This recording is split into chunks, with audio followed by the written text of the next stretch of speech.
أعوذ بالله من الشيطان الرجيم. بسم الله الرحمن الرحيم. ولقد عهدنا إلى آدم من قبل فنسي ولم نجد له عزما.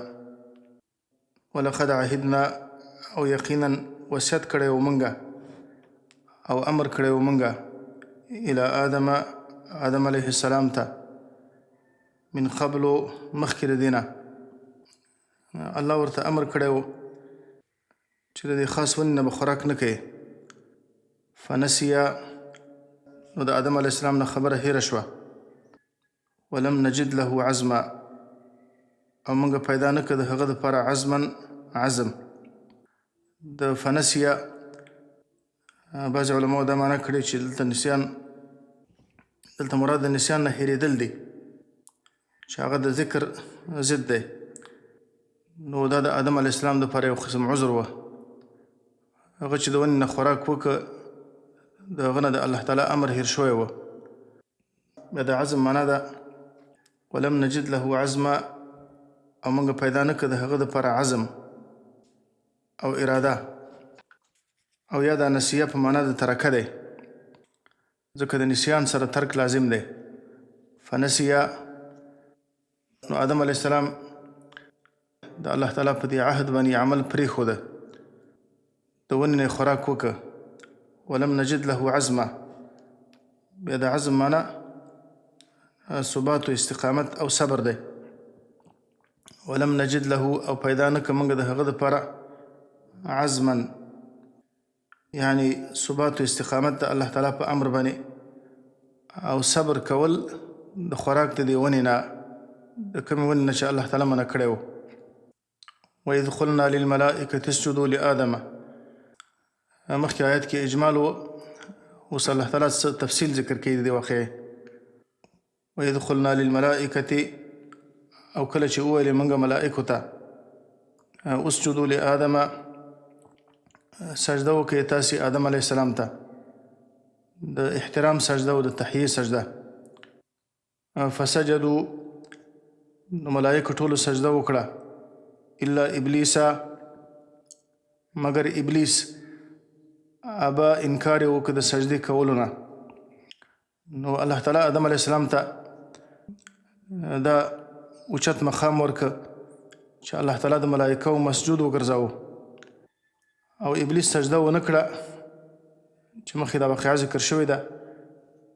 ابلیس حسد وکړه او تکبر یې وکړه او دا خبره یې وکړه چې زه د هغه نه بهتر یم ځکه زه د اور نه پیدا کړی یم هغه د خاورې نه پیدا کړی دی او اور د خاورې نه بهتر دی. نو د تکبر د وجې نه سجده ونه کړه. فقلنا یا آدم ان هذا عدو لك ولزوجك نو وویلې موږ یا آدم ای آدم ان هذا عدو لك یقینا دا ابلیس دښمن دی ستا ولزوجك او ستا د بیبي فلا یخرجنکما من الجنة نو ودې نه باسي هغه تاسو من الجنة د جنت نه فتشقى نو ته به په مشقت کې واقع شي. دا تشقى د مشقت نه ده یعنی ته به په مشقت او سختۍ کې واقع شي ځکه جنت کې چې کوم نعمتونه دي د جنت نعمتونه بغیر د مشقت نه او بغیر د تکلیف نه حاصلېږي او د دنیا ژوند ټول د مشقت او د تکلیفونو ژوند دی. نو که تاسې د ونې نه خوراک وکړئ نو تاسې به د جنت نه ښکته شئ د دنیا د مشقتونو سره به مخامخ شئ. ان لك الا تجوع فيها ولا تعرى الله د جنت نعمتونه ورته ذکر کوي. ان لك یقینا شته دي ستا لپاره په جنت کې الا تجوع فيها چې نه به وږی کېږي ته په جنت کې ولا تعرى او نه به بربنډېږي یعنې هغه نعمتونه چې د انسان هغو ته ضرورت دی هغه ټول نعمتونه په جنت کې شته دي. د انسان خوراک ته ضرورت دی د انسان لباس ته ضرورت دی نو دا ټول نعمتونه په جنت کې شته. وانك لا تظمأ فيها ولا تضحى او یقینا ته لا تظمأ فيها نه به تږی کېږي په جنت کې ولا تضحى او نه به ستا ګرمي کېږي یعنې د راحتونو ژوند دی. لباس و خوراک او د څښاک شیان دا هم پکې موجود دي او ګرمي پکې نشته، سختي پکې نشته. فوسوس الیه الشیطان، وسوسه واچوله آدم علیه السلام ته شیطان. قال یا آدم، وویل شیطان ای آدم، هل ادلک علی شجرة الخلد، ای دلالت وکم تا ته، رهنمایي وکم تا ته علی شجرة الخلد، په ونې د همیشه والي باندې. کله د ونې نه خوراک وکړي نو همیشه به ژوندی پاتې شي، مړ کېږي به نه. وملک لا یبلا، او په داسې پاچاهي باندې چې هغه به زړېږي نه، یعنې ختمیږي به نه. کله د ونې نه تاسې خوراک وکړه نو تاسې به همیشه ژوندي پاتې شئ او تاسې به همیشه په دې نعمتونو کې پاتې شئ، دا نعمتونه به ختمیږي نه. او د الله تعالی په نوم باندې قسم ورته یاد کړه، لکه سورة اعراف کې دا خبره ذکر شوې وه. وقاسمهما انی لکما لمن الناصحین، او شیطان هغو دواړو ته قسم وکړه انی لکما لمن الناصحین، چې یقینا زه ستاسو دپاره خامخا د خیرخواهانو نه یم، زه تاسو ته ستاسې د خیرخواهي خبره کومه. نو آدم علیه السلام دا فکر نه کوو چې یو څوک دی د الله تعالی په نوم باندې په دروغو باندې قسم وکړي. فاکلا منها، نو خوراک وکړو هغو دواړو منها د دې ونې نه، د کومې ونې نه چې الله دوی منع کړي وو. فبدت لهما سوآتهما، نو هغه د جنت کوم لباسونه چې وو هغه لباسونه الله ځینې واخیستل. فبدت لهما، نو ښکاره شو دوی دواړو ته سوآتهما، د دوی خاص اندامونه یعنې بربنډ شو. وطفقا یخصفان علیهما، او شروع شو دواړه یخصفان علیهما چې نښلولې په خپلو ځانونو باندې من ورق الجنت، د پاڼو د جنت نه، د جنت په پاڼو باندې ځان پټاوه. دې نه معلومیږي چې د انسان فطرت کې دا ده چې انسان خپل ځان پټوي، انسان په دې باندې شرمیږي چې عورت یې ښکاره شي. نو کوم انسانان چې د خپلو شرمګاهونو د پټولو خیال نه ساتي، د هغو فطرت ضایع شوی دی، فطرت یې خراب کړی. وطفقا، او شروع شو دواړه یخصفان علیهما چې نښلولې په خپلو ځانو باندې من ورق الجنت، د پاڼو د جنت نه. وعصى آدم ربه، او خلاف وکړه آدم علیه السلام ربه د خپل رب نه، د الله تعالی د حکم خلاف یې وکړه. فغوا، نو د هغه ژوند خراب شو، یعنې په سختیو کې واقع شو. په کومو نعمتونو کې چې ژوند کاو، د جنت نعمتونه، د هغو نعمتونه الله تعالی محرومه کړه. دلته مراد د غوا نه سرکشي یا ګمراهي نه ده. فغوا یعنې محرومه شو د هغو نعمتونه، په کومو نعمتونو کې چې ژوند کاو، د جنت نعمتونه الله ځینې واخیستل. وعصى آدم ربه، او عصیان وکړه آدم علیه السلام د خپل رب نه. بعضې علماو خو دا خبره کړې ده چې دا په نسیان باندې و او د هغه نه خبره هیره شوې وه، لکه مخکې په اول آیت کې دا خبره ذکر شوه فنسي ولم نجد له عزما.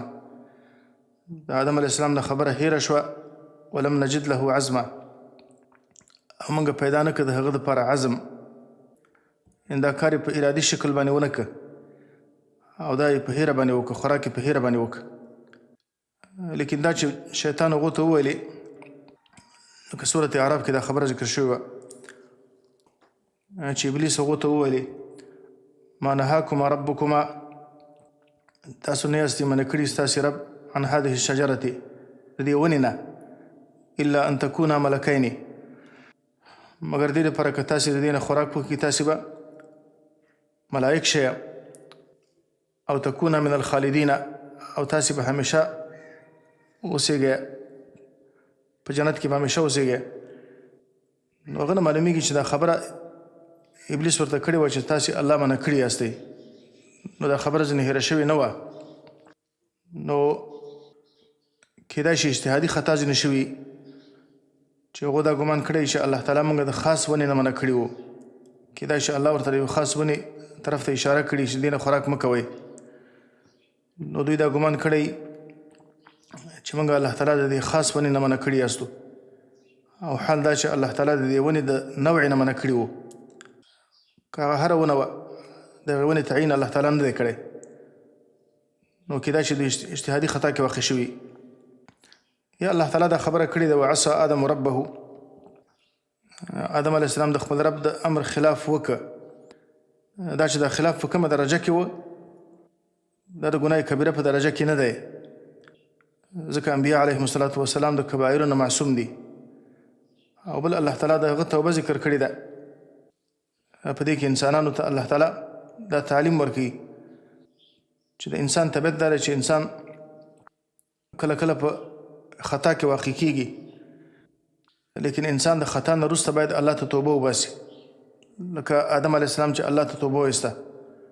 لکه سورة اعراف کې الله دا خبره ذکر کړې وه، قال ربنا ظلمنا انفسنا وان لم تغفر لنا وترحمنا لنكونن من الخاسرین. چې آدم علیه السلام او حوا دا دعا یې وویلې، ربنا ظلمنا انفسنا، ای رب موږ ظلم کړی په خپلو ځانو باندې، وان لم تغفر لنا وترحمنا، او که ته موږ ته بښنه ونه کړې او ته په موږ باندې رحم ونه کړې، لنکونن من الخاسرین، نو خامخا شو به موږ د زیانکارانو نه. او حدیث کې راغلي کل بني آدم خطاء وخیر الخطائین التوابون. د آدم علیه السلام ټول اولادونه خطاکار دي، د هغو نه خطا کېږي، او بهترین خطاکاران هغه دي چې هغه د خطا نه وروسته الله تعالی ته توبه وباسي. نو په دې کې انسانانو ته د توبې تعلیم دی چې ستاسې نه کله هم د الله د امر خلاف وشي، نو تاسې الله ته رجوع وکړئ. ثم اجتباه ربه فتاب عليه وهدى. ثم اجتباه، بیا غوره که هغه لره ربه، رب د ده، وروسته د دې نه چې الله تعالی ته توبه وایسته او د الله نه یې بښنه وغوښتله او په دې باندې اعتراف وکړه چې الله تعالی موږ په خپلو ځانو باندې ظلم کړی دی، نو الله تعالی دې د اوچتو کارو دپاره انتخاب کړه. دلته مراد د اجتبا نه چې الله تعالی د نبوت دپاره انتخاب کړه.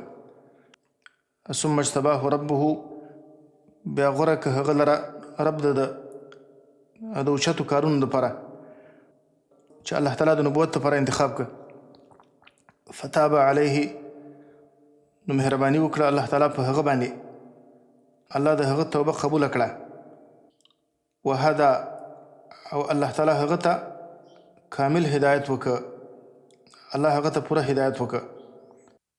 د هغه نه وروسته الله تعالی د پیغمبر په صفت باندې انتخاب کړه، او الله تعالی د خپل پیغام د رسولو دپاره انتخاب کړه. نو د آدم علیه السلام حالت د توبې نه وروسته چې کوم حالت دی، که د ونې نه خوراک نه و کړی، نو الله تعالی به دونه مقام نه و ورکړی لکه څونه چې د توبې نه وروسته الله کوم مقام ورته ورکړه. دا چې په خطا کې واقع شو او د خطا نه الله ته توبه وایسته، نو د هغه نه وروسته الله تعالی ورته اوچت مقام ورکړه. قال اهبطا منها جميعا، وویلې الله تعالی دوی ته اهبطا منها، کوز شئ تاسو د دې جنت نه جمیعا ټول. دلته خو الله هغو ته خطاب کړی دی، بل ځای کې قال اهبطوا منها جمیعا د جمع صيغه ذکر شوې ده چې د آدم علیه السلام او د حوا په ضمن کې ټولو انسانانو ته الله خطاب کړی دی. یا قال اهبطوا منها جمیعا کې آدم علیه السلام او ابلیس ته خطاب دی، او په قال اهبطوا کې آدم او حوا او ابلیس ټولو ته خطاب دی. کوز شئ تاسې د جنت نه جمیعا ټول، ځمکې ته کوز شئ. بعضکم لبعض عدو، په داسې حال کې چې بعضې ستاسې به د بعضو نورو دښمنان دي. ظاهر تفسیر دا دی چې دا خطاب آدم او حوا ته دی. قال اهبطا منها جمیعا، وویلې الله تعالی دوی ته کوز شئ تاسې دواړه منها د جنت نه جمیعا ټول، ځمکې ته کوز شئ. بعضکم لبعض عدو، په داسې حال کې چې بعضې ستاسې به د بعضې نورو دښمنان وي. انسانان به په خپل منځ کې یو د بل دښمنان وي، ځکه د انسانانو مختلفې ډلې به وي او هره ډله به د بلې ډلې سره دښمني کوي. ستاسې منځ کې به همیشه دپاره جنګونه به وي، دښمنیګانې به وي. فاما یأتینکم مني هدن، نو که چېرته راغی تاسو ته زما د خوا نه هدن هدایت، مراد د هدایت نه آسماني کتابونه دي او د پیغمبرانو را لېږل دي. نو که الله تعالی تاسې ته پیغمبران را ولېږل او تاسې ته الله کتابونه در ولېږل، فمن اتبع هدایا، نو هغه چا چې تابعداري وکړه زما د هدایت، فلا یضل ولا یشقى، نو نه به ګمراه کېږي، په دنیا کې به ګمراه کېږي نه، ولا یشقى، او نه به بدبخته کېږي، په آخرت کې به د شقاوت او بدبختۍ سره نه مخامخ کېږي. عبدالله بن عباس وایي تکفل الله لمن قرأ القرآن وعمل بما فيه الله يضل في الدنيا ولا يشقى في الآخرة، چې الله تعالی د هغه چا دپاره ضمانت کړی دی چې قرآن وایي او په قرآن کې چې کومې خبرې دي د هغو تابعداري کوي، په هغو باندې عمل کوي. الله يضل في الدنيا، چې دنیا کې به ګمراه کېږي نه او په آخرت کې به بدبخته کېږي نه. بیا عبدالله بن عباس د آیت ولسته چې الله فرمایلی دي فمن اتبع هدایا لا یضل ولا یشقى، نو چا چې زما د هدایت تابعداري وکړه په دنیا کې به ګمراه کېږي نه او په آخرت کې به بدبخته کېږي نه. ومن اعرض عن ذکري، او هغه چا چې مخې واړو زما د ذکر نه، یعنې زما د کتاب نه چې دا مخکې ذکر شو، فاما یأتینکم مني هدن، چې د الله کتاب هم هدایت دی او هم ذکر دی.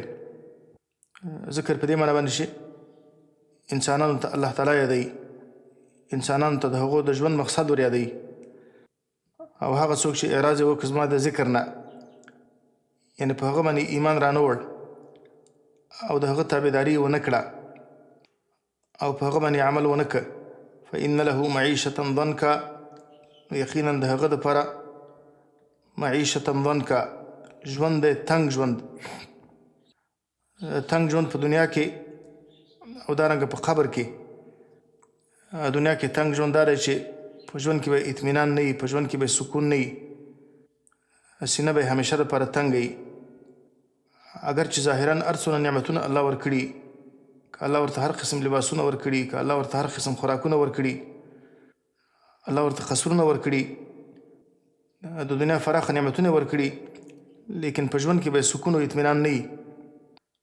الا بذکر الله تطمئن القلوب، یوازې د الله تعالی په ذکر باندې په زړونو کې اطمینان پیدا کیږي. فإن له معیشة ضنکا، یقینا د هغو دپاره ژوند دی تنګ ژوند په دنیا کې او دارنګه په قبر کې.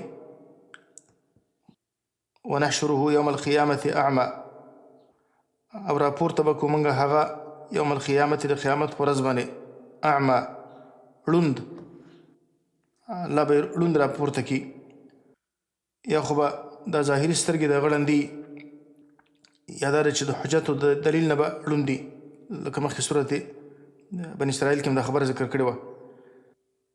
په صورت قصص کې الله فرمایي فعمیت علیهم الانباء یومئذ، نو پټ به شي په دوی باندې خبرونه، یعنې د دلایلو نه به ړوند شي، یا د ظاهري سترګې به ړندې. ونحشره یوم القیامة اعمى، او راپورته به کړو هغه د قیامت ورځ باندې اعمى، ړوند. قال رب لم حشرتني اعمى، هغه به ووایي رب ازما ربه لم حشرتني اعمى، ولې زه راپورته کړمه ړوند، وقد كنت بصيرا، په داسې حال کې چې زه لیدونکی ومه. قال كذلك، والله تعالی به ورته وفرمایي كذلك، همدغه رنګه، اتتک آیاتنا، راغلي و تا ته زموږ آیتونه، فنسیتها، نو تا زموږ آیتونه هیر کړه او تا د هغو نه مخ واړو او تا په هغو باندې عمل ونه کړه. وکذلک اليوم تنسى، او همدغه رنګه لکه څنګه چې تا زموږ آیتونه هیر کړي وو، الیوم تنسا، نن به ته هیر کړی شي. د الله تعالی نه څوک هیریږي نه، یعنې ستا سره به داسې معامله وشي لکه یو څوک چې یو څوک هیر کړي، یعنې په عذاب او بدبختۍ کې به پرېښودل شي. وکذلک نجزي من اسرف، په دې آیت کې الله تعالی تعمیم د عذاب ذکر کوي چې دا عذاب هر مشرک ته دی. وکذلک او هم دغه رنګه نجزي جزا ورکوو من اسرف، هغه چاته چې اسراف یې کړی دی، د الله د حدودو نه تجاوز کړی دی، په خواهشاتو کې ژوند کړی دی. یا تفسیر بغوی وایي چې د اسرف معنا اشرکه، او دغسې جزا ورکوو هر مشرک ته، هر هغه چاته چې هغه د الله سره د الله مخلوق شریکان وګرځوي. ولم یؤمن بآیات ربه، او ایمان نه یې راوړی بآیات ربه، په آیتونو د رب خپل باندې. ولعذاب الآخرة، او خامخا عذاب د آخرت، اشد و ابخا، ډېر سخت دی، و ابخا، او همیشه پاتې کېدونکی عذاب دی، دائمي عذاب دی چې هغه به ختمیږي نه. افلم یهد لهم کم اهلکنا قبلهم من القرون، په دې آیت کې الله تعالی تخفیف دنیوي ذکر کوي. افلم یهد لهم، آیا نه د ښکاره شوې دې مکذبینو ته، دا د مکې والاو ته، دا کوم کسانان چې د قرآن د نزول په وخت کې د قرآن کریم تکذیب کوي، آیا دې خلکو ته نه د ښکاره شوې، نه د واضحه شوې کم اهلکنا قبلهم من القرون، چې څومره ډېر هلاک کړي دي موږ مخکې د دوی نه، من القرون، د قرنونو او د پیړیو نه، چې د دوی نه مخکې ما څومره ډېر خلک هلاک کړي دي، مختلف قرنونه. یمشون فی مساکنهم، چې ګرځي را ګرځي دوی فی مساکنهم، د هغوی په کورونو کې، چې دا موجوده مکذبین دغه مخکینیو مکذبینو په کورونو کې ګرځي را ګرځي چې ما هلاک کړي دي. لکه د صالح علیه السلام قوم، د سمودیانو کورونه هغه لا تر اوسه پورې موجود دي، او دا خلک تګ و راتګ هلته کوي او ګرځي را ګرځي پکې. د لوط علیه السلام د قوم کلی، وانکم لتمرون علیهم مصبحین وباللیل، چې تاسې د سبا په وخت کې او د شپې په وخت کې په دې کلو باندې ګرځي را ګرځي. داسې نور قومونه چې الله هلاک کړي دي. یمشون فی مساکنهم، چې دا خلک ګرځي را ګرځي د هغوی په کورونو کې. ان فی ذلک، یقینا په دې خبره کې چې الله دا مخکینی امتونه هلاک کړي دي، لآیات لأولی النهی، لآیات خامخا نښې د عبرت دي، لأولی النهی، د هغه کسانو دپاره چې هغه خاوندان د عقلونو دي. نهی عقلو ته وایي، ځکه چې عقل انسان د داسې څه نه منع کوي چې هغه د انسان په تاوان باندې عقل یې منع کوي. ولولا کلمة سبقت من ربک،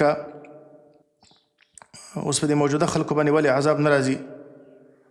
نو الله فرمایي ولولا کلمة، او که چېرته نه وای کلمة، هغه کلمه او هغه خبره، سبقت من ربک، چې مخکې واقع شوې ده، من ربک، ستا د رب د طرف نه، چې الله تعالی دې خلکو ته مهلت ورکړی دی، الله د هغو نه عذاب وروسته کړی دی، الله تعالی د هغو نه د عذاب د تاخیر فیصله کړې.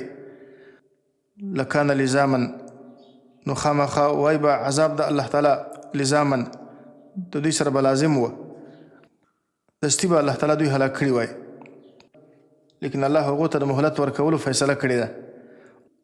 و اجل مسمى، او که چېرته نه وای هغه نیټه مقرره، اصل کې عبارت داسې دی، ولولا کلمة سبقت من ربک و اجل مسمى لکان لزاما، که چېرته نه وای هغه کلمه سبقت من ربک چې مخکې شوې ده ستا د رب د طرف نه، چې الله د هغو نه د عذاب د وروسته کولو فیصله کړې ده. و اجل مسمى، او که چېرته نه وای هغه نیټه مقرره چې الله د هر چا دپاره د هغو د عذاب تاریخ ټاکلی دی لکان لزاما، نو خامخا وایي به د الله تعالی عذاب د دوی سره لازم به وایي، الله به دوی ته عذاب ورکړی وي، د عذاب به د هغو سره لازم و ملزوم وایي. لیکن الله فیصله کړې چې الله هغوی ته مهلت ورکوي او د هر چا دپاره الله یو خاص نیټه ټاکلې ده. فاصبر علی ما یقولون وسبح بحمد ربک. د سورت په آخر کې الله تعالی د دعوت آداب ذکر کوي. الله خپل نبی ته د دعوت د آداب تعلیم ورکوي، لکه د مکي سورتونو په آخر کې معمولا د دعوت آداب ذکر کیږي. فاصبر علی ما یقولون، اول ادب دا دی چې الله خپل نبی ته د صبر امر کوي. فاصبر علی ما یقولون، نو صبر کوه ته ای نبی صلی الله علیه وسلم علی ما یقولون، په هغه خبرو باندې چې ستا په باره کې کوي، چې تا ته کله ساحر وایي او تا ته کله دروغجن وایي، کله لیونی درته وایي، کله شاعر وایي، نو په دې خبرو باندې صبر کوه لکه مخکینیو پیغمبرانو چې صبر کړی. وسبح بحمد ربک، او بل ادب دا دی چې د الله تعالی سره خپل تعلق مضبوط کا. وسبح بحمد ربک، او تسبیح وایه بحمد ربک سره د حمد د رب ستانه، د الله تعالی د حمد سره د الله تسبیح وایه.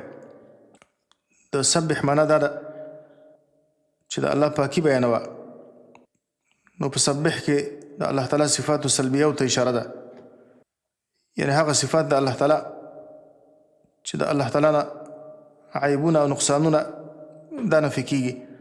لا تأخذه سنة ولا نوم، چې الله تعالی باندې خوب نه راځي، الله تعالی باندې پرکالي نه راځي، الله تعالی مړ کیږي نه.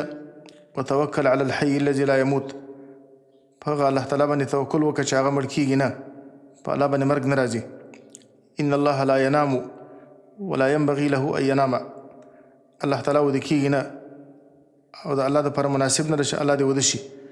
مسبح کې د الله تعالی صفات سلبیه ته اشاره ده، د الله تعالی پاکي بیان کا، د هر عیب نه د الله پاکي بیان کا.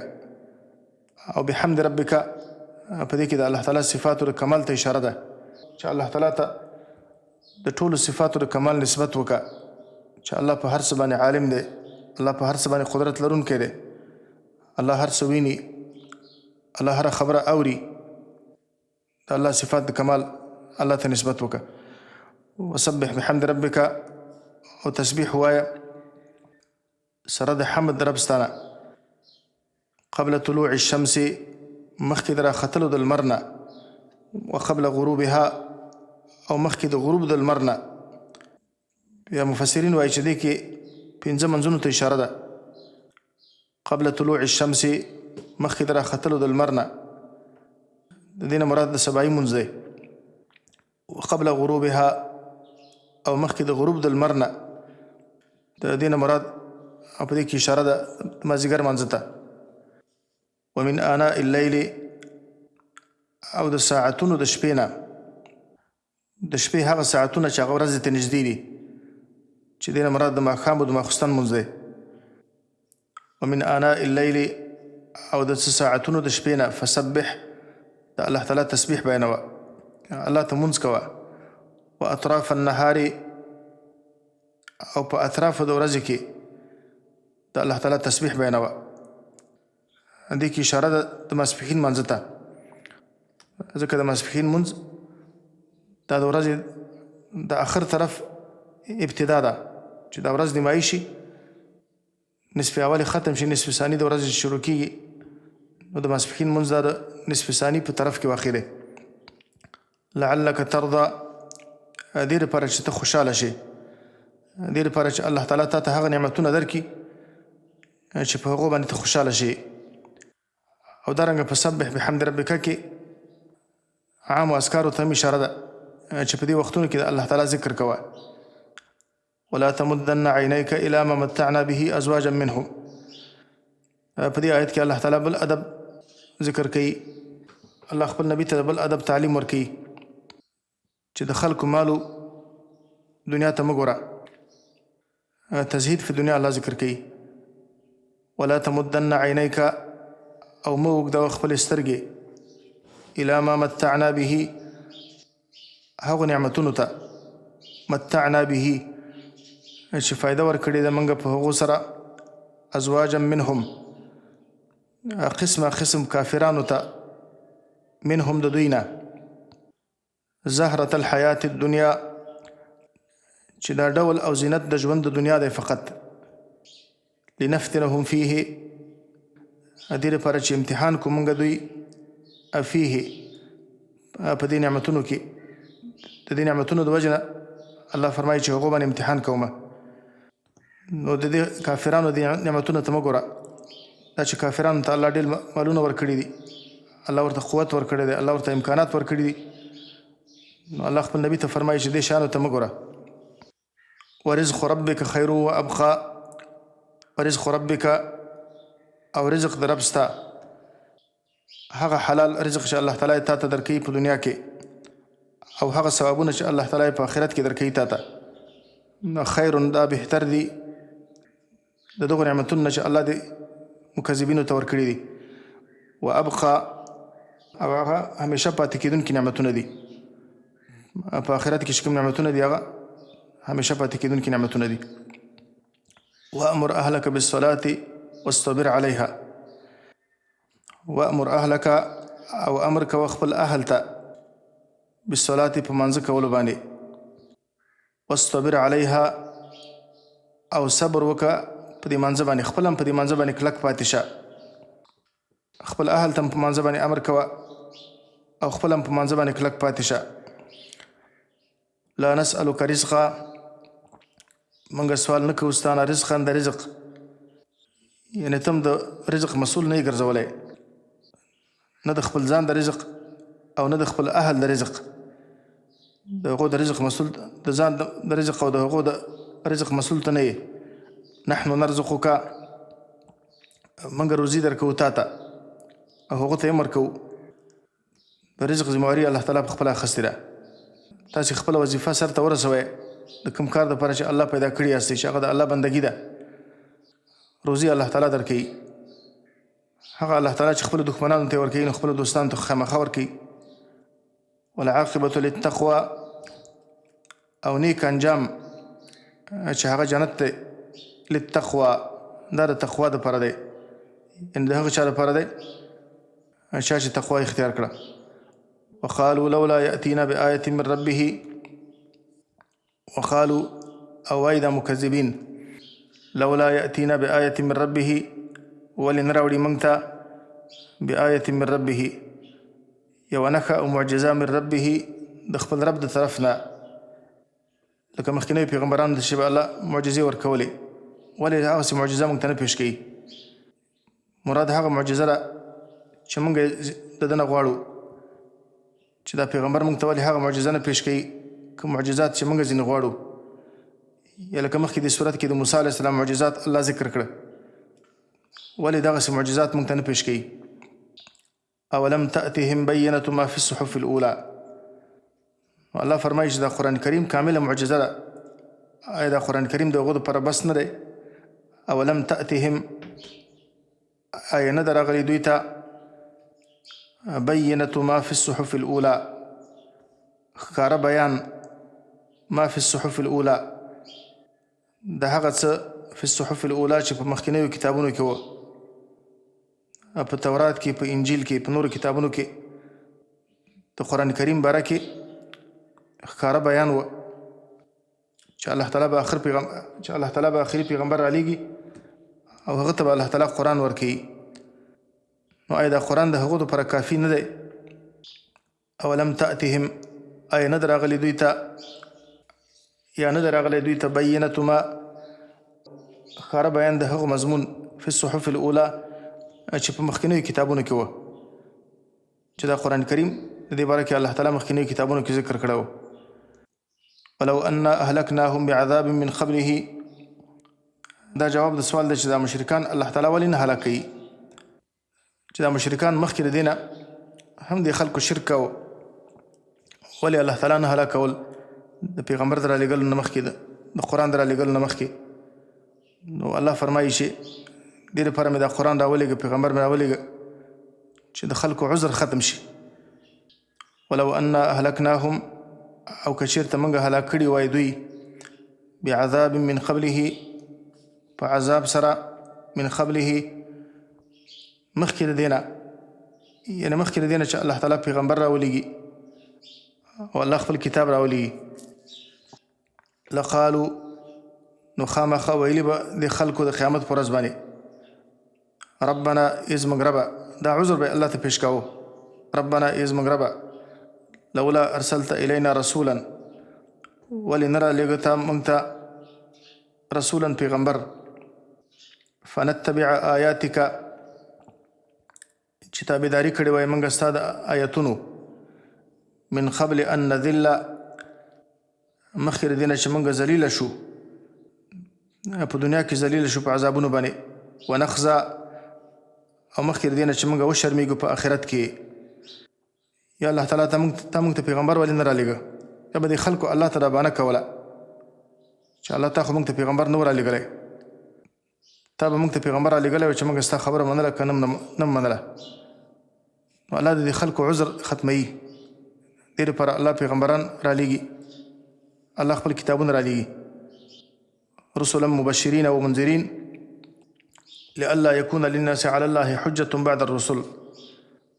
الله تعالی پیغمبران رالېږي مبشرین او منذرین، زیری ورکوونکي او ویره ورکوونکي، لئلا یکون للناس علی الله حجة بعد الرسل، دې لپاره چې د خلکو په الله تعالی باندې حجت و دلیل پاتې نشي بعد الرسل د پیغمبرانو نه وروسته، چې دا خلک الله ته بانه پیش نه کړي. او دارنګه سورة قصص کې الله فرمایي ولولا ان تصيبهم مصيبة بما قدمت أيديهم فيقولوا ربنا لولا أرسلت إلينا رسولا فنتبع آياتك ونكون من المؤمنين. اول نه رسېده د خلکو ته مصیبت د هغو اعمالو د وجې نه چې د خلکو مخکې لېږلي دي د پیغمبر د رالېږلو نه مخکې، ولې الله دا خلک نه هلاکول؟ بیا به د خلکو دا بانه کوله، دا عذر به کاوه ربنا لولا ارسلت الینا رسولا، چې ای ربه تا ولې موږ ته نه رالېږه پیغمبر، فنتبع آیاتک چې موږ ستا د آیتونو تابعداري کړې وای او ایمان هم راوړی وی. نو دې لپاره چې دا خلک د قیامت په ورځ باندې الله تعالی عذر پیش نه کړي، نو ځکه الله کتابونه رالېږلي، الله پیغمبران رالېږلي. قل کل متربص فتربصوا، نو هر کله چې الله پیغمبر راولېږه، الله خپل کتاب راولېږه او د خلکو عذر ختم شو، الله خپل نبي ته فرمایي قل ورته ووایه دې خلکو ته کل متربص، هر یو انتظار کوونکی دی، د خپل عاقبت انتظار کوونکی دی، موږ هم انتظار کوونکي وو او تاسې هم انتظار وکړئ. فتربصوا، نو تاسو انتظار وکړئ، د خپل انجام او د خپل عاقبت انتظار وکړئ. فستعلمون، نو زر ده چې پوه به شئ تاسو من اصحاب الصراط السوي، څوک دي صاحبان د هغې لارې السوي چې برابره لاره ده، د برابرې لارې د نېغې لارې پیروان څوک دي. ومن اهتدى، موږ یو که تاسو یاستئ، تاسې خو ځان ته په حق وایي، لیکن تاسې ته به معلومه شي چې د حقې لارې پیروان څوک دي. ومن اهتدى، او هغه څوک دی اهتدى چې هغه په هدایت باندې روان دی، د هدایت لاره انتخاب کړې ده، دا به تاسې ته معلومه شي چې موږ یاستو که تاسو یاستئ. وصلی الله وسلم وبارک علی نبینا محمد وعلى آله وأصحابه أجمعين.